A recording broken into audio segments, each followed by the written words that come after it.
Hey guys. तो कैसे हैं आप लोग। किम जोंग उन हमारी कमाई को एक शैतान की तरह चूस लेते हैं, ये कहना है नॉर्थ कोरिया के लोगों का। आज हम बात करेंगे एक ऐसी शख्सियत की जिसके नज़रिए ने पूरी दुनिया को दहशत में डाल रखा है। जी हाँ, तो आज हम बात करने वाले हैं नॉर्थ कोरिया के शासक किम जोंग उन की। ये आपको इमेज में दिखाई दे रहे हैं, यही है किम जोंग उन। इससे पहले मैं आगे बढ़ूं, मेरा नाम है अश्वनी। मैं स्वागत करता हूं आपके अपने स्टडी चैनल आइडियल कोचिंग्स में। वीडियो को शुरू करने से पहले आप वीडियो को शेयर कर लें, लाइक कर दें और चैनल को सब्सक्राइब कर लें। उत्तर कोरिया या फिर नॉर्थ कोरिया, ये वो देश है जहां सत्ता सिर्फ एक परिवार के हाथ में है, जहां लोगों की आवाज़ दबा दी जाती है या फिर उस पर सरकार का कड़ा पहरा होता है।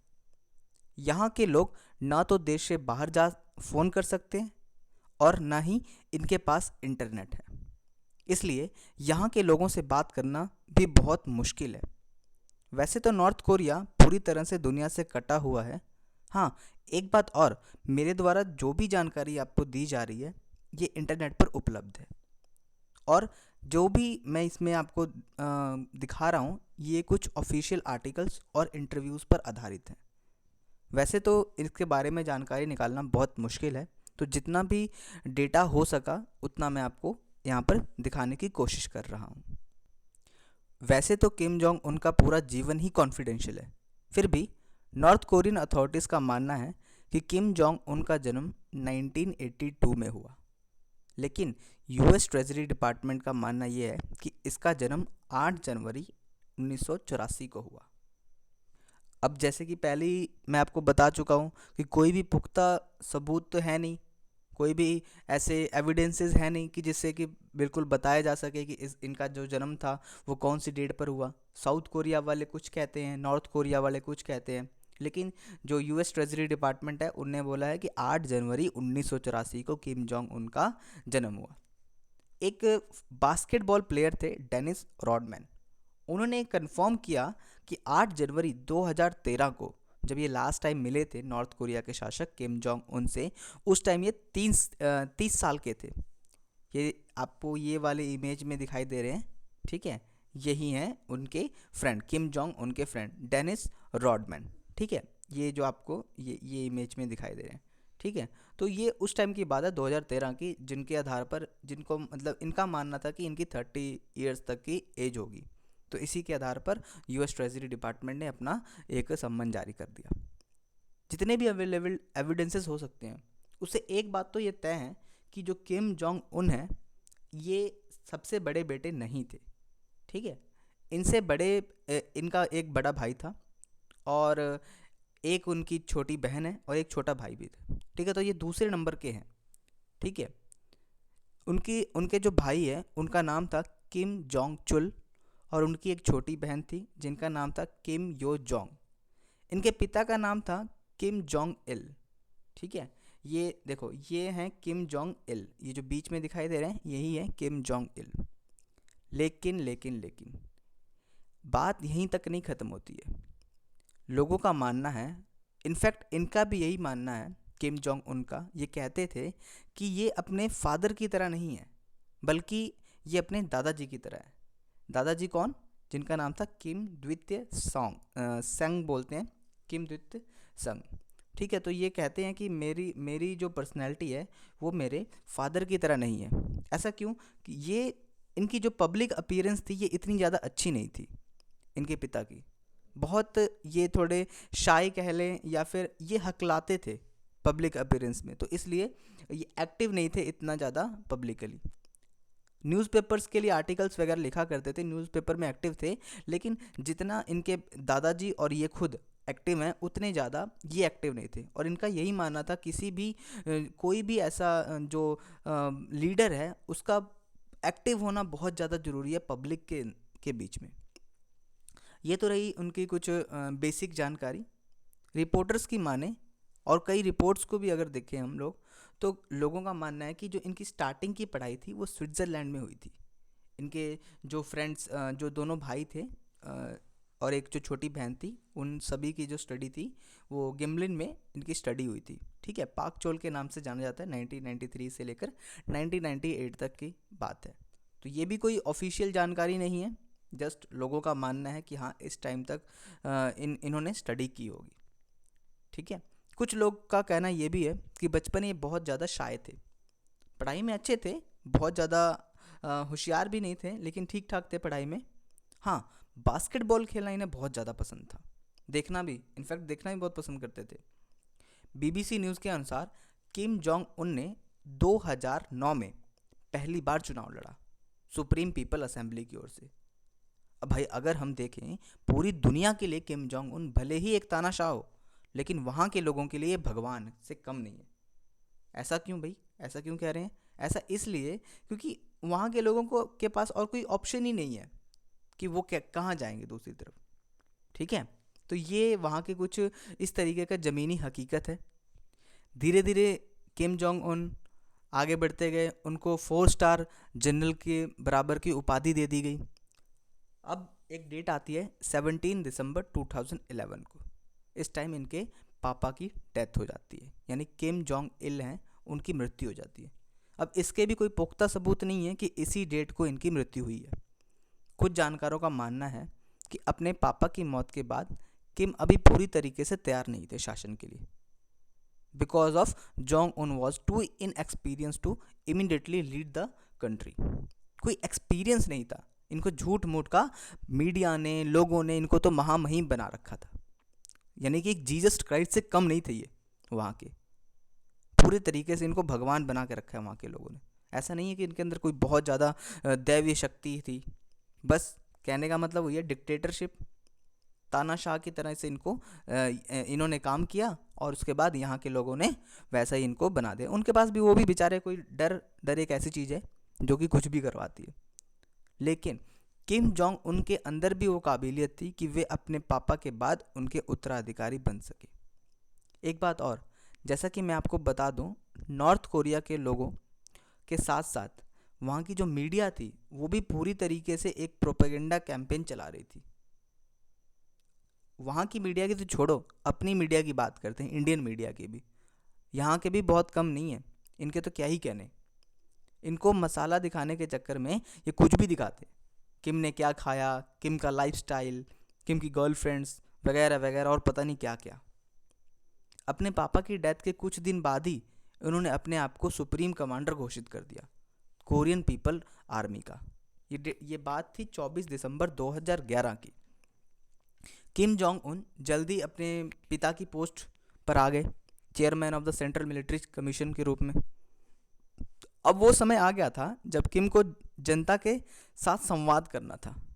अब मैंने आपको जैसे पहले ही बताया कि किम जोंग उन जो थे, किम जोंग इल थे, वो पूरी तरीके से इतनी ज़्यादा पब्लिक अपीयरेंस नहीं करते थे। तो एक व्यक्ति थे केंजी फुजिमोतो, उनका कहना था कि जो किम जोंग उन हैं वो अच्छे लीडर हैं, अच्छे उनके रिलेशनशिप है वहाँ के लोगों के साथ as compare to his father. ठीक है, तो Kim Jong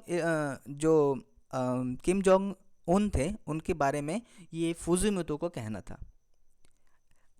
Kim Jong Un के जो बड़े भाई थे किम जोंग चुल, सबसे पहले उनके तरफ देखा गया कि उनको सक्सेसर बना दिया जाए, लेकिन उनके अंदर कोई ऐसी क्वालिटी नहीं थे, थोड़े वो गलत कामों में पड़ गए थे।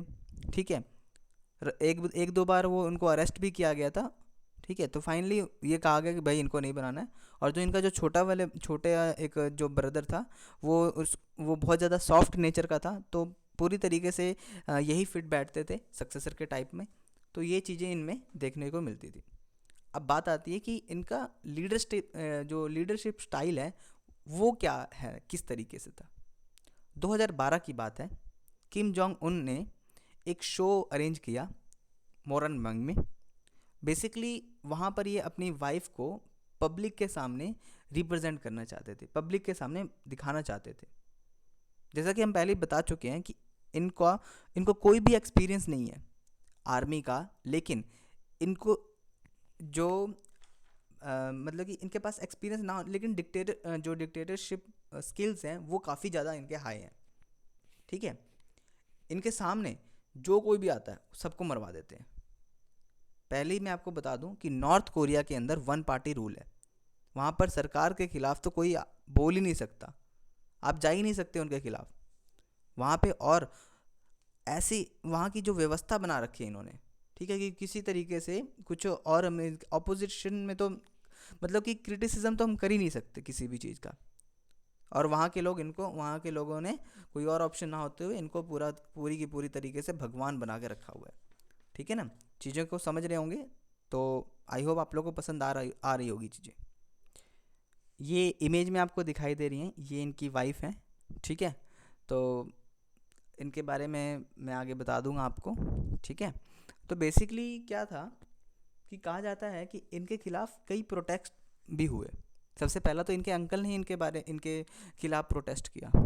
ठीक है, बेसिकली क्या था कि जो इनके अंकल थे वो इनके खिलाफ प्रोटेस्ट इसलिए कर रहे थे क्योंकि उनको लगता था कि इनके पास एक्सपीरियंस नहीं है, या कि अब ये 26-27 साल का लड़का जब ये बने थे, अब पता नहीं कितने साल के होंगे, लेकिन माना जाता है 26-27 साल का जो एक लड़का वो किस तरीके से पूरी की पूरी आर्मी को संभालेगा, किस तरीके से पूरे के पूरे देश को संभालेगा। तो ये उनको लगता था कि ये नहीं संभाल पाएगा, और इसी के खिलाफ उन्होंने अपने अंकल तक को मरवा दिया। ठीक है, जूचे जूचे फिलॉसफी को फॉलो करते थे ये। जूचे फिलॉसफी का मतलब होता है कि सेल्फ रिलायंट, कि हम सब कुछ है भैया और कोई कुछ नहीं है। ठीक है, हमें किसी की ज़रूरत नहीं है, जो कुछ भी है हम खुद ही बना लेंगे। ठीक है, अब बात आती है डिक्टेटरशिप की। अब डिक्टेटरशिप का मतलब तानाशाह, कोई भी डिक्टेटर हो, गद्दाफ़ी ले लें, सद्दाम हुसैन ले लें, खुद इनकी बात ही ले लें, हिटलर ले लें, सब के सब एक जैसे लोगों को मरवाते थे। कोई भी इनके खिलाफ बोलता उसको मरवा देते थे। तो ये तो बेसिकली किसी भी डिक्टेटर का काम रहता था। तो किम जोंग उन ने भी वही काम किया, बहुत लोगों को मरवाया, बहुत लोगों को मरवाया इनने। किम जोंग उन को कोरिया की लीडरशिप मिलने के बाद वही किया जो हर डिक्टेटर करता है, लोगों को मरवाना शुरू कर दिया। जैसा कि हम पहले भी जान चुके हैं कि इसने अपने अंकल जैंग को मार डाला, और इसके बारे में पूरी मीडिया में आकर एक्सप्लेन किया। देखो ऐसा था ना कि नॉर्थ कोरिया के अंदर जो एल्डर्स होते थे, बड़े बुजुर्ग होते थे, उनकी रिस्पेक्ट की जाती थी। लेकिन यहाँ पर तो उल्टा ही हो गया। एक तो अपने अंकल को मरवाया, मार डाला, और उसके बाद ये आके बता रहे हैं कि मैंने क्यों मारा, मतलब कि कैसे मारा, देशद्रोह का ये सब चीज़ें आके पब्लिक मीडिया में बता रहे हैं। ठीक है, तो ये कहीं ज़्यादा इसका गलत इम्पैक्ट पड़ा। ठीक है, फिर उन्होंने अपने हाफ ब्रदर को भी मरवा दिया। जैसा कि मैं आपको बता दूं, नॉर्थ कोरिया में मिलिट्री फर्स्ट का नियम चलता है। यहाँ तक कि हर फैमिली से मैक्सिमम लोग ज्वाइन करते हैं मिलिट्री। सारी मीडिया, जितनी भी मीडिया, सारी की सारी मीडिया प्रोपेगेंडा कैंपेन चलाती है वहाँ पर किम जोंग उनको लेकर। तो ये सब चीज़ें रहती थी कि कुछ कोरिया के अंदर, कोरिया की जो इकोनॉमिक पॉलिसी है वो पहले काफ़ी ज़्यादा सीमित थी। लेकिन अब धीरे धीरे क्या हो रहा है कि कोरिया चाहता है अपने आप को एक्सपैंड करना। जो किम जोंग उन थे जो किम जोंग उन हैं, थे नहीं, अभी तो मरे नहीं हैं। वैसे र्यूमर्स क्रिएट किए जा रहे हैं कई जगह पर, न्यूज़ में आप देखें तो किम जोंग उन मर गए हैं, क्या हो गया क्या हो गया, ऐसा कुछ नहीं हुआ है अभी। अभी कोई ऐसी ऑफिशियल रिपोर्ट नहीं आई है। ठीक है, तो बेसिकली इकोनॉमिक पॉलिसी की बात करें तो इनकी इकोनॉमिक पॉलिसी क्या है। इकोनॉमिक पॉलिसी सिंपल सी है कि भाई सबसे ज़्यादा पैसा इन्होंने आर्मी के अंदर लगाना है। ठीक है, भाड़ में जाए कोई भी जनता। ठीक है, इनको कोई मतलब नहीं लगता किसी भी चीज़ से। ठीक है, कोई गरीबी है, कोई भुखमरी है, इन सब से कोई फ़र्क नहीं पड़ता इनको। ठीक है, जब इनके दादाजी का टाइम था, सैंग का, उस टाइम भुखमरी छाई हुई थी, तो काफ़ी ज़्यादा लोग मरे, लेकिन इनको कुछ भी इस चीज़ों का कोई फ़र्क नहीं पड़ता। ठीक है, अब बात करें न्यूक्लियर वेपन डेवलपमेंट की, तो किम जोंग उन की सरपरस्ती में नॉर्थ कोरिया ने 2013 में काफ़ी बॉम्ब टेस्टिंग मिसाइल टेस्ट किए। मतलब लगभग 2017 आते आते तक इन्होंने 80 मिसाइल के टेस्ट कर चुके थे, जबकि यूएन ने इस पर सेंक्शन लगा रखे हैं कि कोई भी कंट्री इस तरीके के टेस्ट नहीं करेगा, परमाणु टेस्ट। ठीक है, इन जनवरी 2018 estimates of North Korea nuclear arsenal ranged between 15 and 16 bombs, probably including hydrogen bomb. तो जनवरी 2018 का जो एस्टिमेट है नॉर्थ कोरिया का, उनका मानना है कि 15 से 60 बम, हाइड्रोजन बम यहाँ पर पड़े हैं, और हॉन्सेंग 15 मिसाइल भी इनके पास पड़ी हैं। तो यूनाइटेड नेशन ने इसके खिलाफ काफ़ी ज़्यादा सैंक्शन लगा दिए कि इस तरीके से काम नहीं चलेगा। ठीक है, अब बात करते हैं इंटरनेशनल रिलेशनशिप के बारे में। इनके इंटरनेशनल रिलेशनशिप की बात करें तो साउथ कोरिया के साथ तो इनके काफ़ी ज़्यादा पुराने रिलेशनशिप की बात करें तो ज़्यादा अच्छे नहीं थे, लेकिन 2018 के अंदर जो इन्होंने कदम आगे बढ़ाया था कि सबके साथ एक सॉफ्ट दिखाना था अपने आप को, ठीक है, सॉफ्ट बिहेवियर दिखाना, इस वजह से इन्होंने साउथ कोरिया के साथ 2018 के अंदर एक मीटिंग की थी। ठीक है, 2018 में ही ये बीजिंग में चाइना के जो शिंग जिनपिंग हैं उनसे मिले थे। ठीक है, चाइना के प्रेसिडेंट। तो ये भी काफ़ी ज़्यादा कोशिश कर रहे हैं कि बाहर के देशों के वेस्टर्न कंट्रीज़ के साथ ये ट्रेड करें। इंडिया के साथ भी ट्रेड होता है, कुछ इतना ज़्यादा ट्रेड नहीं होता है, लेकिन ट्रेड हाँ होता है। ठीक है, फूड आइटम हम प्रोवाइड करते हैं वहाँ से, गोल्ड वगैरह सिल्वर वगैरह वहाँ से हम लोग लेते हैं। ठीक है, पहली मीटिंग होने वाली थी इनके यूनाइटेड स्टेट की, फ्रांस के अंदर, सॉरी स्विट्ज़रलैंड के अंदर। ठीक है, यूएस के साथ, लेकिन फिर वही डोनाल्ड ट्रम्प भी कुछ कम नहीं है, वो इनको पर्सनली बोलने लगे थे कि भाई ये मोटा है, ये है, वो है, इनसे कुछ नहीं होगा। तो बोले ये जो किम जोंग उन है, इन्होंने बोला कि भैया थम जाओ, रुक जाओ, ऐसा कुछ नहीं है, कोई नहीं होगी डील वील। ठीक है, तो इन्होंने और काम ख़राब कर दिया। ठीक है, तो इस तरीके से इनका कुछ चलता रहा। तो पूरी दुनिया अभी भी इस तरीके से हमेशा सोचती है कि एक एटम बॉम्ब पर बैठे हुए हैं हम लोग, कब इसका दिमाग सनका और इसने कब एक आधी मिसाइल छोड़ दी कहीं ना कहीं। ठीक है, तो कुछ इस तरीके का डिक्टेटरशिप का इसका राज है। वहाँ के लोगों के पास बिल्कुल भी आज़ादी नहीं है। लोग अपने मनपसंद का वहाँ के लोग कटिंग तक नहीं करवा सकते, हेयर कटिंग नहीं करवा सकते। तो ये इंडिया के अंदर ऐसी बहुत सारी चीज़ें हैं, अगर हम कंपेयर करें तो हम कहते हैं कि हमारा देश ऐसा है, हमारा देश वैसा है, तो बहुत अच्छा है हमारा देश। ठीक है, हमें चाहिए कि हम अपनी कमियों को धीरे धीरे उनको ठीक करें। अगर हमारे अंदर कोई कमी है तो उसको प्रॉपरली इसको ठीक करें। ठीक है, तो ये सब चीज़ें थी उनके बारे में, छोटी सी जानकारी थी किम जोंग उन के बारे में बताना चाहता था। आई होप आपको ये जानकारियाँ पसंद आती होंगी और आप लोगों का प्यार हमेशा बना रहे। ठीक है, और कोई भी अगर आपको बायोग्राफ़ी चाहिए होगी तो आप मुझे बता देना। ठीक है, मैं आपकी उनकी बायोग्राफ़ी जल्द से जल्द आपके पास ले आऊँगा। तो थैंक यू।